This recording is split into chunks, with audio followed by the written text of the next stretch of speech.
There's a moment that almost nobody talks about because it doesn't fit neatly into either of the two narratives we're usually offered about narcissists. The narrative that says they never change, ever, under any circumstances, and the narrative that says love can fix anything if you're just patient enough. The truth sits somewhere far more specific and far more interesting than either of those extremes. There is a moment when a narcissist genuinely realizes someone matters to them, matters in a way that's different from the usual supply and image calculations running quietly in the background of most of their relationships. And when that moment happens, something does shift. Not always for the better, not always in the way you'd hope, but it shifts unmistakably. And today, I want to walk you through exactly what that shift looks like, why it's so much rarer and so much more complicated than people assume, and what it actually means if you suspect you might be the person a narcissist in your life has quietly, unexpectedly come to realize truly matters. Let's get into it. Let's start with a story. A man named Adrian had been in and out of relationships for most of his adult life, each one following a fairly predictable arc: intense early charm, a slow accumulation of small controlling behaviors, eventual discard once someone new caught his interest, or once the current partner stopped providing enough admiration to feel worthwhile. His friends had watched this pattern repeat itself for over a decade, and most of them had quietly stopped expecting anything different.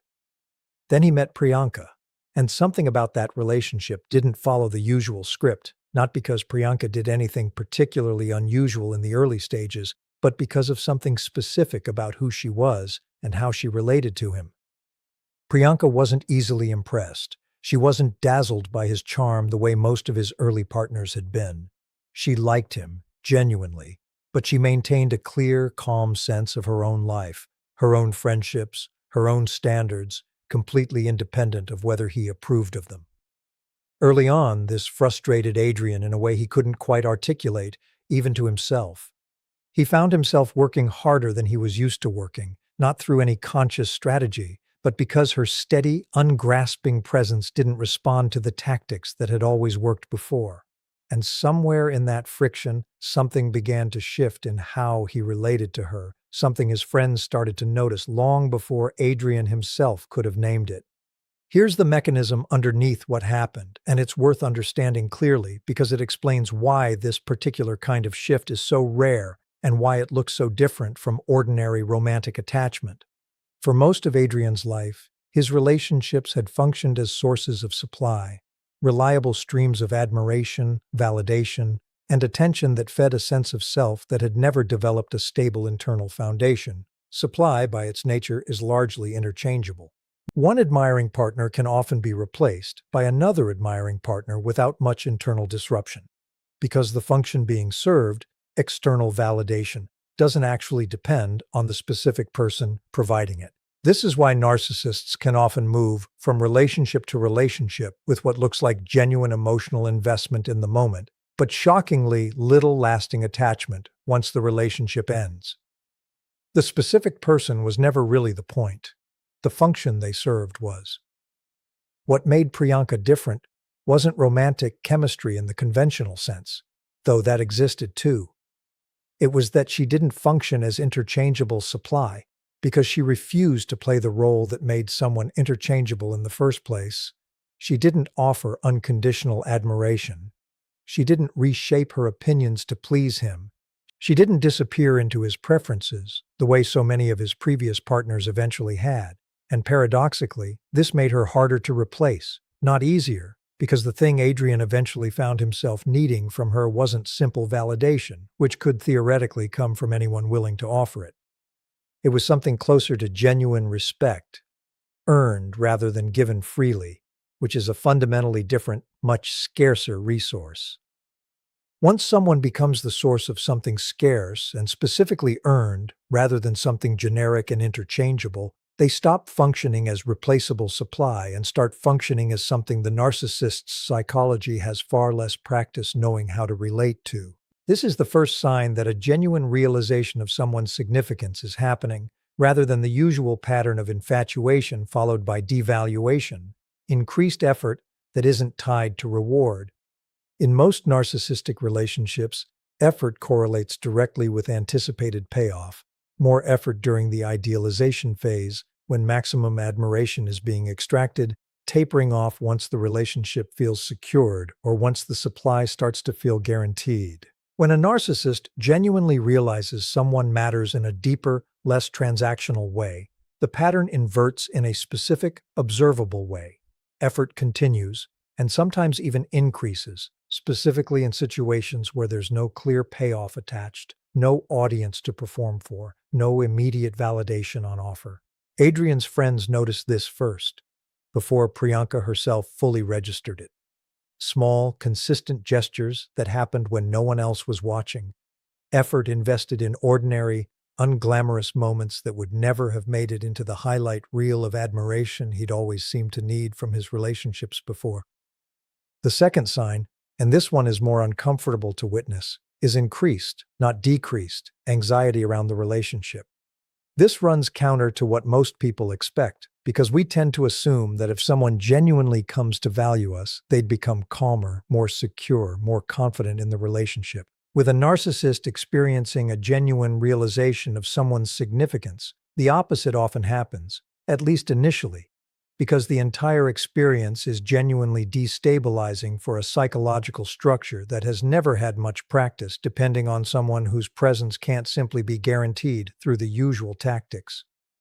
Adrian became, by his own later admission, more anxious in his relationship with Priyanka than he'd ever been in any previous relationship, precisely because he could no longer be fully certain of his ability to keep her, in the way he'd always been able to more or less guarantee the loyalty of partners who functioned more as supply than as genuinely independent people with their own standards and their own capacity to walk away.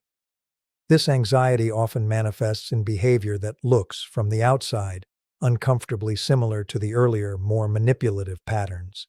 Increased monitoring, increased jealousy, occasional attempts to test the relationship's security through behavior that would have been unthinkable if the relationship genuinely didn't matter. This is one of the most important and most confusing aspects of this entire topic, and I want to be really careful and clear about it because it can be easy to misread. A narcissist genuinely realizing someone matters doesn't automatically produce healthier behavior. Often, especially in the early stages of this realization, it produces more anxious, more controlling, sometimes even more destructive behavior because the underlying psychological structure hasn't actually developed the tools to handle genuine, non-guaranteed attachment in a healthy way. The realization that someone matters and the capacity to handle that realization maturely are two completely separate developments, and the first one arriving doesn't guarantee the second one will follow. This is genuinely important to understand if you suspect you might be someone a narcissist in your life has come to see this way. Because the natural human instinct, upon witnessing increased anxiety, increased effort, and occasionally increased jealousy or controlling behavior, is to interpret it as proof of deep love, evidence that you finally matter enough to provoke a real emotional response. And in a narrow technical sense, that interpretation isn't entirely wrong. Something real usually is happening underneath that anxiety. But mattering to a narcissist and being safe with a narcissist are not the same thing, and conflating the two is one of the most common, most costly mistakes people make in these relationships. Priyanka experienced this directly. As Adrian's realization of her significance deepened, so did periods of uncharacteristic jealousy, occasional attempts to subtly discourage her independence, moments where the earlier, more controlling patterns he'd shown in previous relationships briefly resurfaced, not because he didn't care about her, but specifically because he did, and caring in this new, unfamiliar way activated fears and defensive patterns he'd never had much reason to develop before.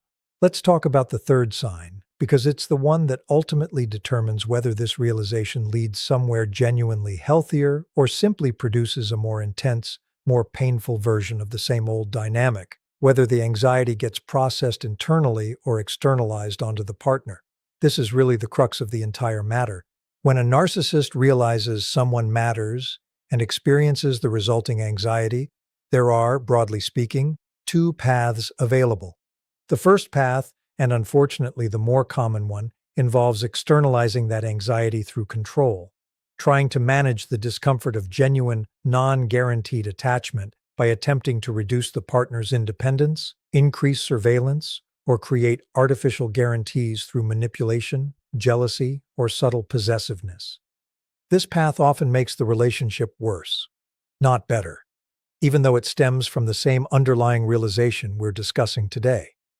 The second path, much rarer, involves the narcissist actually sitting with that discomfort, sometimes through therapy, sometimes through their own difficult internal reckoning, and gradually developing genuine capacity to tolerate a relationship they can't fully control or guarantee without needing to collapse that uncertainty through manipulation. Adrian, to his credit, eventually moved toward the second path, though not without real difficulty and, by his own account, real damage done along the way before he got there. But I don't want to present his story as a simple, tidy transformation narrative, because that wouldn't be honest, and it wouldn't reflect how rarely this second path actually gets taken. For every Adrian who eventually does the difficult internal work required to handle genuine attachment maturely, there are many more narcissists whose realization of someone's significance simply produces a more intense, more controlling, sometimes genuinely more dangerous version of the same old patterns, precisely because the anxiety that realization produces gets externalized rather than processed. So here's where we're headed as we move into the second half of this episode. I'm going to walk you through exactly how to tell in real time which path someone in your life is actually taking, whether their increased anxiety and effort is moving toward genuine growth or curdling into a more intense form of the same old control. I'm going to explain what actually happened with Adrian and Priyanka, including the specific turning point that determined which direction things ultimately went.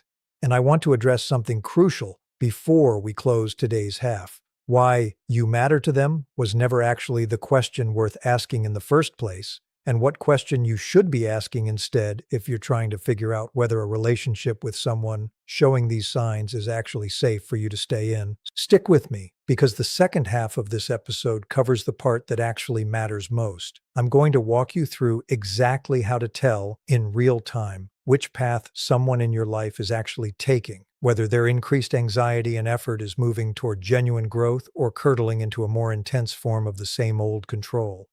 Let's start with the clearest diagnostic tool available, because it's observable, concrete, and doesn't require you to guess at someone's internal state. What happens in the specific moment their anxiety gets triggered.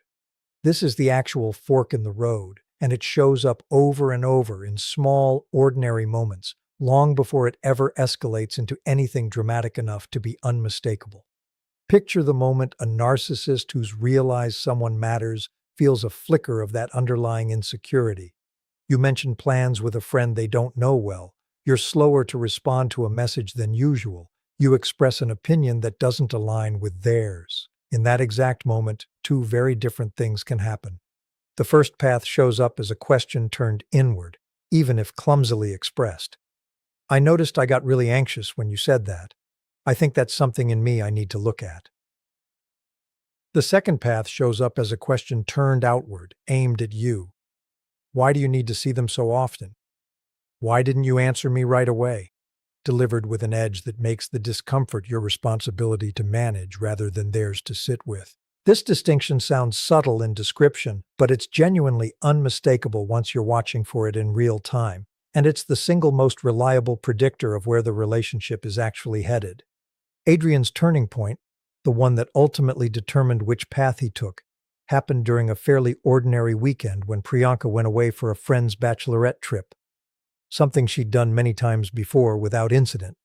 This time, though, Adrian found himself checking his phone compulsively, constructing increasingly elaborate, anxious scenarios about what she might be doing, who she might be talking to, whether the trip signaled some kind of pulling away he hadn't been told about directly. By his own account, the old version of himself, the version that had run the same predictable pattern through a decade of previous relationships, would have handled that anxiety by calling her repeatedly, demanding check-ins, maybe even showing up somewhere he wasn't invited, framing all of it as concern or love rather than what it actually was, an attempt to externally manage an internal discomfort he didn't yet have the tools to sit with on his own. Instead, that weekend, for reasons he still couldn't fully explain even months later, he didn't call. he sat with the discomfort. He texted a friend, not Priyanka, and said out loud for the first time, "I think I'm scared she's going to realize she doesn't need me the way I've started needing her." That sentence, spoken to someone other than the person triggering the anxiety, was the first real sign of the second path beginning to take shape. The anxiety getting processed rather than externalized, the discomfort being owned rather than projected outward as someone else's fault to fix. This is genuinely the piece I want you to hold on to if you're trying to assess someone in your own life who seems to be moving through this exact realization. Watch not for whether they feel anxious. That part is often unavoidable, and its presence alone doesn't tell you much either way. Watch for where that anxiety goes once it arrives. Does it stay contained, expressed, worked through, ideally with some outside support like therapy or a trusted friend? Or does it consistently, reliably land back on you in the form of accusation, monitoring, jealousy, or subtle attempts to make your independence feel like a threat that needs managing? The first pattern, however imperfect and however slow, points towards someone genuinely capable of growth. The second pattern, no matter how much genuine feeling might exist underneath it, points towards someone whose realization of your significance is likely to make the relationship more difficult, not less, over time.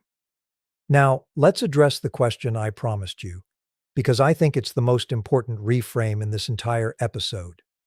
You matter to them was never actually the question worth building your decisions around in the first place. This might sound like a strange thing to say after spending so much time walking through exactly how to recognize that mattering. But here's the deeper truth underneath everything we've discussed today.